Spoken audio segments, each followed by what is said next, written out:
लग रहा है? थोड़ा सा ड्राई फैट घुसा देती। ड्राई फैट तो हमने हर जगह घुसाना ही होता है।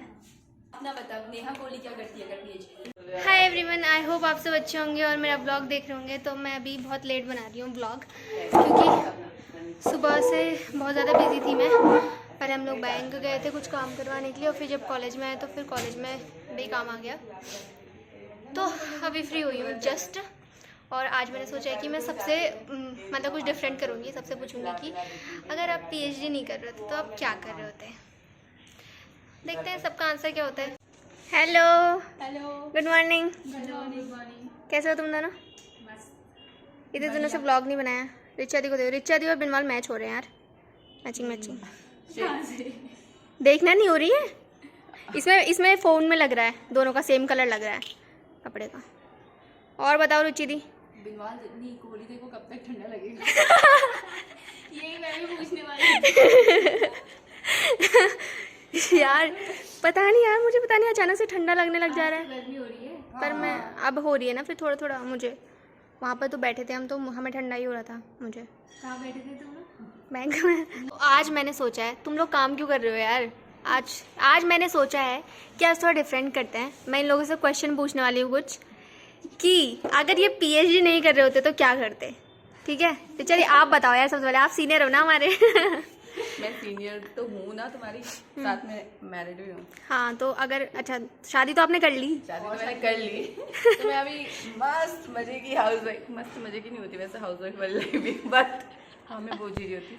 और क्योंकि मैं शादी से पहले भी टीचिंग करती थी, तो मैं वैसे टीचिंग करी होती। PhD नहीं करी होती तो कहीं ना कहीं जहाँ भी मतलब आप अपने पति के मतलब साथ आप पढ़ाने वाली फील्ड में जाना चाहते थे यार, पहले मैं से? पहले भी टीचिंग करती थी। मैंने टीचिंग का ही सोचा है लाइफ में हमेशा। मैंने B.Ed भी करा है, तो मैं टीचिंग ही कर रही होती। बट मैं जहाँ मेरे पति जाता ना ट्रांसफ़र ले लेके, मैं वहाँ जाती। मतलब मैंने ये सोचा था एक टाइम पे कि मैं गवर्नमेंट नहीं करूँगी, क्योंकि मतलब यार पति अच्छा खासा वेल सेटल्ड बंदा है, कोई दिक्कत नहीं है। खाली गवर्नमेंट करके मैं किसी कोने पढ़ी रहा हूँ, वो किसी कोने पढ़े रहे। इससे अच्छा है जहाँ वो जाएगा। जब आप टीचिंग करते हो आपको एक्सपीरियंस हो जाता है, तो आप किसी अच्छे स्कूल में पढ़ा लो तो भी आप अच्छा खासा मैनेजेबल अमाउंट ले लेते हो वहाँ से। ऐसी कोई बहुत बड़ी बात नहीं है। तो प्राइवेट स्कूलों में भी अच्छा मिलता है आजकल। तो पति के मोह, गवर्नमेंट का मोह नहीं करना चाह रही थी मैं, पति का मोह करना चाह रही थी। ऐसा सोचा था मैंने, लेकिन पता नहीं मेरे कैसा हुई। पर फिर आपकी किस्मत थी। मेरी किस्मत ऐसे घूमी 360 और मैं पहुंची PhD करने। ना तो मैं पति के पास हूँ, ना मैं गवर्नमेंट जॉब। देखो क्या क्या सोचता है इंसान, लेकिन हो क्या जाता है ना एट टाइम। अब हमारी नेक्स्ट सीनियर रुचि दी। जवाब से तो सब घूम गया। सही में कहा था मेरे पास भी ऐसा कुछ होता है। सच में, अरे वो होता है ना कि हमने सोचा क्या होता है, पर हम कहाँ गए वाला है ना। अब कुछ लोगों ने तो सोचा होता है पहले से ही, स्टार्टिंग से ही कि हमें ये करना है। वो मैं हूँ। नहीं रुचि दी, एक बार तो आपने कभी मतलब मैं बता रही हूँ, लेकिन मैं स्टार्टिंग से बताती हूँ कि मैंने 3rd क्लास से सोचा था कि मैं PhD करूंगी। जब मुझे PhD का Oh my God! क्योंकि हमारे पड़ोस में एक दीदी थी हमारी, डेजी दी था उनका नाम, और वो टॉपर थी मॉर यूनिवर्सिटी की। तो उनको जैसे पहले ले लेते थे जो टॉपर होता था, तो उन्होंने PhD उनकी कंप्लीट हो गई थी, उनका एनरोलमेंट हुआ था। तो पूरे मोहल्ले में, मतलब रानीखेत पंखोली में मैं रहती थी और वो गांव टाइप का ही एरिया था, तो वहाँ पे किसी ने PhD कर ली तो वो बहुत रॉयल टाइप माना जाता था। तो मुझे PhD करनी थी। लेकिन अगर मैंने PhD नहीं करी होती तो आई गेस मैंने अपने पापा के कहने पे B.Ed किया होता, और शायद मैं भी कहीं प्राइवेट स्कूल में पढ़ा रही होती। उसके अलावा अगर मैंने उस टाइम अपने दिल की मानी होती तो शायद ये कंडीशंस ने अलाउ किया होता, तो शायद मैं दिल्ली गई होती नेट की कोचिंग लेने। हाँ, हमने जल्दीबाजी भी तो करी MSc की बात किया होता, और या मैं रिसर्च लैब में होती और फिर मैं PhD ही कर रही होती। मतलब आपका अल्टीमेट गोल था PhD करना। ये कोई कोइंसिडेंस नहीं है कि आप PhD करने के लिए आओ। अल्टीमेटली चलो सही है। बस टीचिंग कर रही थी, वही मतलब इसी से रिलेटेड। और एक और अगर मेरे स्कूल में आर्ट स्ट्रीम का ऑप्शन होता तो जरूर मैंने आर्ट्स लिया, क्योंकि मुझे साइंस में सिर्फ बायोलॉजी। आप कौन से स्कूल में थे जहाँ आर्ट स्ट्रीम नहीं थी? आर्ट स्ट्रीम नहीं थी वहाँ पे, सिर्फ कहाँ पे? कॉमर्स और साइंस। DAV में? हाँ, सिर्फ मेरे कॉमर्स स्कूल में ऐसे था। कॉमर्स और साइंस स्ट्रीम थी। और मतलब मुझे थोड़े आर्ट्स वाले सब्जेक्ट ज़्यादा अच्छे लगते थे, और साइंस में मुझे सिर्फ बायोलॉजी अच्छी लगती थी। तो आपने बायोलॉजी ली? साइंस सिर्फ बायोलॉजी की वजह से मैंने करा, और उसके बाद फिर यही हुआ कि BSc कर लो, MSc कर लो। अच्छा। तो मैंने आर्ट्स लिया होता और शायद मैं इंग्लिश या हिस्ट्री से फिर PhD कर ली होती। पर हिस्ट्री से क्या PhD करते वैसे आप? चलो हो जाता कुछ ना मुझे कुछ। कर लेती, मतलब मुझे पसंद आपको इंटरेस्ट था हिस्ट्री में? इंटरेस्ट था और इंग्लिश में, तो मैं सोचती हूँ दोनों सब्जेक्ट। अपने बच्चों को कराओगे? मैं शादी नहीं करने वाली। सबसे बड़ा झूठ, सबसे बड़ा झूठ। देखो ये व्लॉग गवाह है, रुचि दी ने बोला मैं शादी नहीं करूंगी, और जिस दिन रुचि दी की शादी होगी उस दिन भी मैं व्लॉग बनाऊंगी। उस दिन ये ब्लॉग चलाएंगे। हाँ उस दिन व्लॉग चलाएंगे, ये वाला साइड में आपके पति को दिखाएंगे, देखिए जीजा जी। चलो नेक्स्ट बिन्नू। बिन्नू बता तूने क्या सोचा था पहले? मैंने यही सोचा था कि मैं पीएचडी ही करूंगी, बट इस कॉलेज से करूंगी वो कभी नहीं सोचा था। जब एमएससी में जा रहे थे इस कॉलेज से, तो वो उस दिन मैंने सोच ही लिया था, कसम खाई थी कि मैं यहाँ कभी वापस सच में ये और पूजा थे ना जिन्होंने बोला था सच में कि हम तो इस कॉलेज में कभी वापस नहीं आएंगे। तब नहीं बनाया तूने ब्लॉग। तब बनाना चाहिए था। 4 साल और पड़ गए बिन्नू। यही हूँ देखो दोस्तों। हाँ लेकिन मैं यही हूँ दोस्तों, और वो यूनिवर्स को चैलेंज नहीं करना चाहिए ना, उसने मुझे यही पटक दिया। और मैं यहाँ बीएससी से 5 साल से भी ऊपर हो गए मुझे। 8 साल हो गए हमें इस कॉलेज में। 8 साल से मैं यही, अब मैं प्रे करती हूँ कि मैं यही रहूँ, मेरी यही जॉब लग जाए। अब तो हमें ये अपना घर जैसा लगता है, अब तो सब ऐसी नॉर्मल आदत हो गई है बिल्कुल इस कॉलेज की। हाँ तो 8 साल हो गए तो 5 ही हुए। मुझे लगता है मैं यहाँ पे 500 सालों से हूँ। लेकिन फिर भी मतलब तूने पहले से ही सोचा था कि तू पीएचडी करेगी? बीएससी से ही सोच लिया था? कभी से तो सोचा होगा तो नेट के बारे में बीएससी में पता चल गया था? नेट का नहीं पता था, तो मतलब PhD का पता था। भाई अगर तुझे पता था कि तुझे पीएचडी करनी, तूने प्रोसीजर नहीं देखा कभी? कैसे बनता है? कहाँ था इतना नेट वेट का? नेट तो अभी से ही हुआ है ना। नेट तब से हुआ जब हम एमएससी में आए ना, जब हम एमएससी में आए तब पता चला हमें कि ओ नेट भी एक चीज होती है, पीएचडी करने के लिए ऐसा करना पड़ता है ना? तब पर पता चल के भी क्या फायदा हुआ, निकाल दो। यार बेइज्जती करवा रही है ये सब। अपना बता तू क्या करती है? निकल तो अभी भी नहीं पाया हमारा। तेरी बेइज्जती नहीं है ये, हम सबकी बेइज्जती है। बट कोई नहीं बिन्नू, बनेंगे हम डॉक्टर जल्दी। बस उससे पहले हमारा नेट निकल जाए, नहीं तो कोई इज्जत नहीं रहेगी इस डिग्री की भी। अपना बता ना, अपना बता। नेहा कोहली क्या करती है अगर पीएचडी? तो मैंने अभी तक रिचा दी से और रुचि दी से और बिनवाल से पूछ लिया है, तो उनका तो आपने देख लिया होगा। अब है मेरी बारी। वैसे मेरे से पहले सपना दी की बारी है, बट सपना दी थोड़ा नखरे दिखा रही हैं, तो मैंने सोचा कि तब तक मैं अपना रिकॉर्ड कर लेती हूँ। तो अगर मैं पीएचडी नहीं कर रही होती तो मैं करना चाहती थी फैशन डिज़ाइनिंग। मैंने उसका एग्ज़ाम भी दिया था, तो बोल रहे थे ना, मैंने उसका एग्ज़ाम भी दिया था, निफ्ट का एग्ज़ाम, और मेरा क्वालिफाई भी हो गया था। बट मैं जा नहीं पाई क्योंकि उसमें 2 होते हैं, एक रिटन होता है और एक सिचुएशन टेस्ट होता है कुछ। तो जब मेरा सिचुएशन टेस्ट था उस दिन मेरा यहाँ पे एग्ज़ाम था बीएससी का, तो मैंने चूज़ किया उस टाइम कि मेरे को यहाँ एग्ज़ाम देना है, और मेरा वो छूट गया। और फिर उसके बाद फिर नहीं हो पाया वो चीज़। बट उस चीज़ को तो मैं नहीं कर पाई, बट मैंने मेरे अपना एक स्मॉल बिज़नेस ओपन किया उसके बाद, जिसमें मैं हैंडमेड प्रोडक्ट्स बनाती हूँ, जो कि मुझे अच्छा लगता है बनाना। तो ऐसा नहीं है कि मैंने उस चीज़ को एकदम कट ऑफ कर दिया अपनी लाइफ से। पीएचडी भी मुझे अच्छा लगता है करना, रिसर्च करना अच्छा लगता है, प्लस मुझे वो काम भी अच्छा लगता है, तो मैंने उसको भी किसी ना किसी तरीके से कंटिन्यू रखा है। अब पूछते हैं सपना दी से। बाय द वे रिचा दी कुछ बताना चाहती है, वो भी पहले कुछ करती थी, ऐसे डिज़ाइन करती थी, वो बताएंगी आपको अच्छे से। अभी मैंने बताया तो उनको याद आ गया है, मुझे भी पता था वैसे कि वो ऐसा कुछ करती थी, तो पहले उनसे पूछती हूँ। हाँ रिचा दी बताओ क्या याद आया आपको अपना पुराना? तो मुझे कोहली के कहने से हाँ। मुझे कोहली के कहने से याद है, कोहली ने बोला फैशन डिजाइनिंग, तो मैंने ना अभी बहुत रिसेंट वाला आपको बता दिया, ये शादी, ये वो पति के मुंह वाला बताया, तो ना पति का मुंह आ गया बीच में। एक्चुअली ये हुआ ही है कि तो मैं बोल रही थी, पति के पहले भी कोई मुंह होते दुनिया में, वही तो वो मुंह में एक फैशन डिजाइनिंग जरूर आता था। एक टाइम था जब मैं ऐसा करती थी। मैंने ऐसा कोई एग्जाम नहीं दिया, मैंने ऐसा कुछ नहीं किया, बट एक अंदर होता है जो आपके थोड़ा समथिंग वो था अंदर कहीं, तो मैं चाहती थी ऐसा कुछ करना। और पर मुझे लगता है ना कि वो फैशन डिज़ाइनिंग सिर्फ कपड़ों से या इससे उससे रिलेटेड नहीं है। वो जो चीज़ है वो है क्या बोलूँ, कुछ आर्टिस्टिक चीज़ है, मतलब आर्टिस्टिक टच है। वो आप कपड़ों में दो या खाने में दो या अपनी किसी उसमें दो, आप तो देते ही हो। हाँ, तो आप हर चीज में ही देते हो। आर्टिस्टिक टच कहीं ना कहीं निकल के आता है अंदर से, तो उसके लिए ऐसा जैसा कुछ नहीं है। इन फ्यूचर अगर कुछ हुआ तो मैं जरूर करूंगी, बट वो जो अंदर है अभी भी तो आर्टिस्टिक टच देते ही हो, डेकोरेशन कह लो, कपड़े कह लो, कोई किसी चीज को होस्ट करना कह लो, हर चीज में तो बेस्ट ऐसा भी नहीं है। लेकिन हाँ मैं थोड़ा करती हूँ अपनी तरफ से कुछ एक।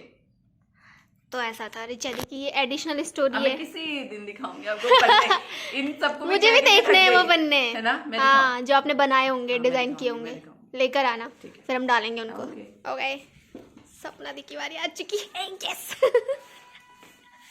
सपना दी, आपने सुन ही लिया होगा कि आज हम क्या पूछ रहे हैं, तो बताइए फिर। अगर आप पीएचडी नहीं कर रही होती तो आप क्या कर रही होती अभी अपनी लाइफ में, शादी के अलावा? शादी भी नहीं कर रही होती अभी। शादी तो हो चुकी होती है यार सपना दी, नहीं हुई होती तो क्या करते, मतलब क्या सोचा था बचपन में आपने कि आपको क्या बनना है? 12th के बाद तो पहला ऑप्शन नीट ही था। इनफैक्ट मैं उसके लिए ट्राई भी कर रही थी, बट ये मेरी फाइनेंशियल कंडीशन ने मुझे अलाउ नहीं करा। इनफैक्ट मैं एडमिशन भी लेना चाहती थी। मैंने फर्स्ट अटेम्प्ट में पंतनगर क्वालिफाई करा था, बट मेरा जो उसमें नीट नहीं था, उस समय यूपीएमटी दिया था मैंने, और उसके लिए भी एआईपीएमटी का एग्जाम होता था। एआईपीएमटी तो मैंने भरा नहीं था, पर मतलब यूपीएमटी दिया था।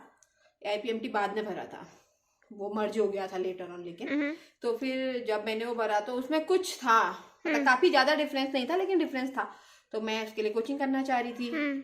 हमने यहाँ बात भी करी थी, कपिल कॉम्प्लेक्स में बात करी थी ना कि कोचिंग के लिए। तो लेकिन उन्होंने साथ में ये कह दिया कि जब सब कुछ फिक्स हुआ तो उन्होंने, मेरे मम्मी पापा दोनों ही थे साथ में, तो उन्होंने ये कह दिया कि हम निकलने की गारंटी नहीं देते हैं। तो फिर मेरी मम्मी उन्होंने ऐसा कहा कि हम निकलने की गारंटी नहीं देते हैं। मतलब उन्होंने ये कहा कि हम इसकी कोई वो नहीं करते हैं, श्योरिटी नहीं देते हैं। तो बस इतना सुनना था। तो मम्मी को इतना ही ध्यान रहा कि इतना पैसा लगा कर भी निकल रहा। तब मैं उनको समझा ही नहीं पाई, तब इतना समझ भी नहीं थी कि निकलना तो मेरे हाथ में है ना। वही मैं कह रही हूँ। अब उनको ये लगा कि वो ध्यान ही नहीं देंगे उन कुछ बच्चों पर, वो सिर्फ कुछ बच्चों पर ध्यान देंगे। और ऐसी कंडीशन में उनको बिल्कुल इच्छा नहीं थी कि वो मुझे वहाँ भेजे। तो फिर घर से तो इतनी तैयारी हुई नहीं, क्योंकि कुछ बुक्स की अवेलेबिलिटी नहीं थी, और तब तो हमारे पास इतना अच्छा फोन भी नहीं था। मेरा तो पर्सनल अपना अच्छा फोन ही एमएससी में आया है। सेम है सपना दी। तो फिर तब फोन भी नहीं था, कुछ और नहीं है, कोई रिसोर्स नहीं, कुछ हो नहीं। और हम तब, मैं नई हल्द्वानी आई थी, क्योंकि मैंने नवोदय से पढ़ा है, तो मुझे तो रोड क्रॉस करना भी नहीं आता, तो कहीं जाना आना कोई चीज मतलब पता नहीं है। फिर मैंने बीएससी में एडमिशन ले लिया। तो जब मैं बीएससी में आई तो तब मेरे माइंड में एक थॉट एमए का था। एमए का? हाँ, बीएससी के बाद एमए? बीएससी का मतलब मेरे माइंड में तभी हिंदी मेरी अच्छी रही है, तो मैं हिंदी में कुछ करना चाहती थी। Okay. लेकिन मैंने उसे करियर के लिए नहीं चूज करा था। तो जब मैं बीएससी सेकेंड ईयर, जब हम उस करियर में नहीं होते हैं तो हम क्या करें क्या नहीं करें, क्या करें क्या नहीं करें। तो at that time I thought कि मैं एमए हिंदी या एमए एजुकेशन लेकर फ्यूचर ऑन बीएड से, मतलब मेरे को टीचिंग पसंद है, इस लाइन पे चले जाऊँ। क्योंकि मेडिकल तो वहीं छूट गया जब मैंने एक आध बार अटेम्प्ट करा, नहीं हुआ, क्योंकि फिर वो नीट हो गया था, फिर उसमें इतनी सारी चीजें आ गई थी, तो फिर वो बहुत हो गया था कॉम्प्लिकेटेड, वो मैंने छोड़ दिया। और उसके फॉर्म भी इतने महंगे, और जनरल वालों के लिए तो कुछ ज्यादा ही महंगे रहते हैं वो, और सेंटर भी इतने दूर दूर, तो फिर वो चीज छोड़ दी वहीं।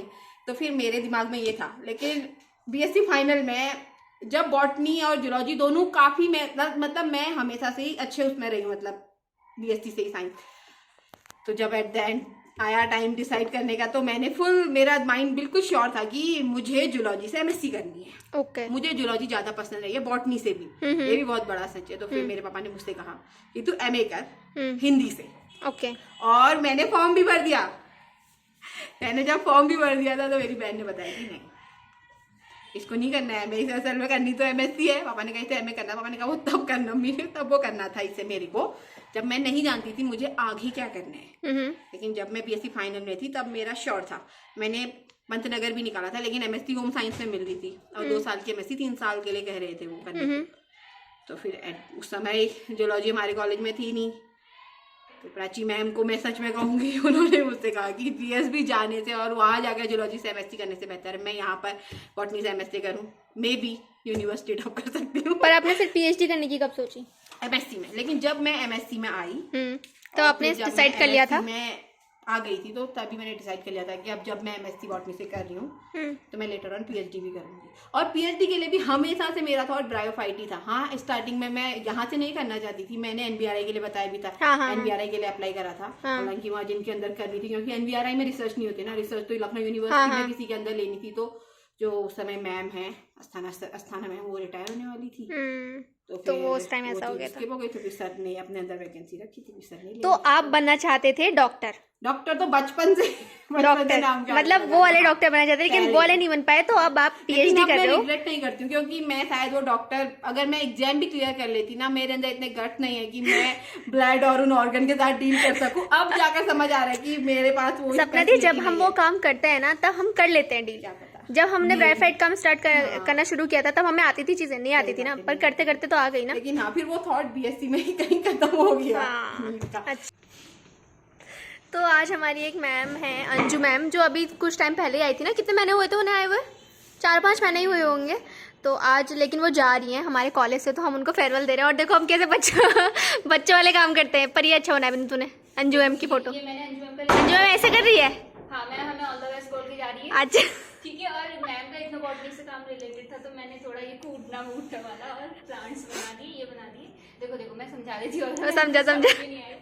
ये मैम प्लांट लेके आई, मैम ने सैंपल रखा, तो मैम ने पेट्री प्लेट में डायल लगा के अच्छा। माइक्रोस्कोप से उसको देखा, फिर उसको कूटा काटा, उसका एक्सट्रैक्ट बनाया और उससे भी दवाइयाँ बनी। ओ वाह वाह वाह, क्या इलस्ट्रेशन है यार बिन्नू, तेरा मजा आ गया। किसी को समझ में आया? बेस्ट विशेष। पर रुचि दी वहाँ कोने में कर क्या वो मैं दिखा रही हूँ कि मैम ने किसके अगेंस्ट एक्सट्रैक्ट बनाया, एस्परजिलस के अगेंस्ट बनाया। तो ये आपका सारे ये है। एस्परजिलस बड़ा खूबसूरत लग रहा है यार रुचि दी। मार्केंशिया कैसा लग रहा है? मस्त, मार्केंशिया अच्छा लग रहा है। थोड़ा सा ब्राइफाइट भी घुसा देती। ब्राइफाइट तो हमने हर जगह घुसाना ही होता है। ये भी क्या बात है। तो ये साइड बाय टैलेंट है, साइड बाय टैलेंट है हमारे। कुछ टैलेंटेड लोग भी हैं हमारे लैब में। और हमारा टैलेंट अभी थोड़ी देर में पता चलेगा जब हम समोसा खाएंगे। इन सबका फास्ट है, मेरा और रिचा दी का नहीं है बस। ओह, बताने जरूरी था।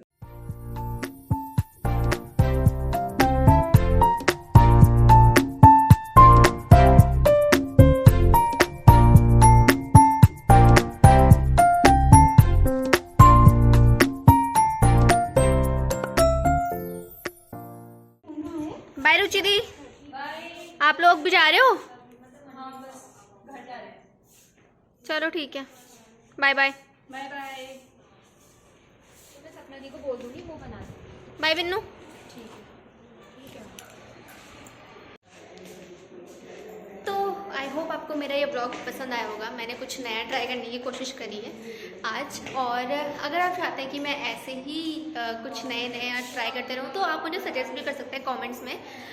बाकी लाइक करिए इस ब्लॉग को, सब्सक्राइब करिए हमारे चैनल को, शेयर करिए अपने दोस्तों के साथ, और कमेंट कर देना प्लीज़। आपके कमेंट देखकर हमें बहुत खुशी होती है। बाय।